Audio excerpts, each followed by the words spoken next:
Hi, No Budget audience. We do a lot of interviews here on No Budget with other filmmakers, and I want to talk a little bit about how to stage and set an interview. The most basic way is going to be with two cameras.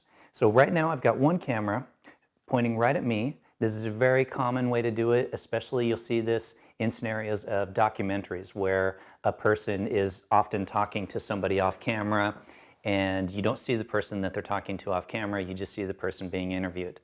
Often what we do on No Budget when we are only using one camera is we'll set it as a two-shot or a wider shot that'll show me or whoever's doing, me or Claire usually, and the person that we're interviewing. The second most common way is going to be a two-camera setup. Okay, now what we have here is a two-camera setup. This is going to be your most common and most used method for recording an interview. One camera is going to be over the shoulder of one person, and the other camera is over the shoulder of the other person. In this case, I'm interviewing Maria, our sound person. We've got a similar framing. What's important here is to think about that eye line. So notice as I'm talking to her and she's looking at me, we have a similar eye line where we're kind of looking off to one side. This is because we have each camera on the same side of the seat. You want to imagine an invisible line, an invisible wall, if you will, where the cameras are on the same side.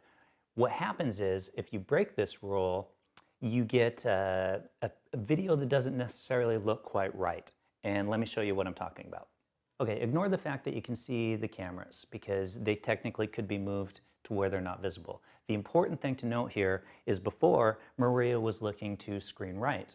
Now she's looking to screen left.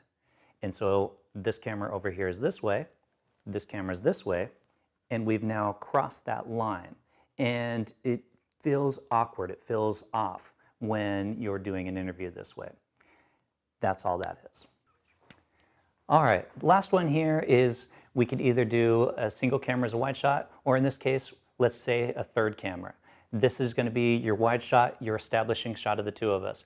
Usually how this works is you have that one, you establish the scene, the sequence, the fact that both people are in the room, and then you're just going to cut to the other two cameras, the over-the-shoulder cameras. Beyond that, you really don't use this one all that often.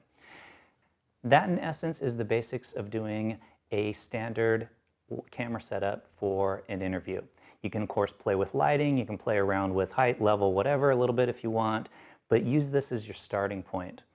Bonus tip for you, keep in mind sound. Good. I have a lapel mic on, she would have a lapel mic on, and often you should have a third mic in the room as either a boom or something on the table. If you're doing an interview with somebody, you don't want to lose sound, record it all, and then have to go back and redo it. So keep that as a bonus tip for you. Have backup sound. And that's also a good tip for you on why you should shoot with more than one camera. In case one fails, you've got the other as a backup, even if it is from another angle. All right, hope you found that tutorial useful. Please be sure to leave a comment below if you did, or even if you didn't, and we might respond to it. Give us a thumbs up, share it to all your friends, you know, and all that other stuff that you do on YouTube. Thanks.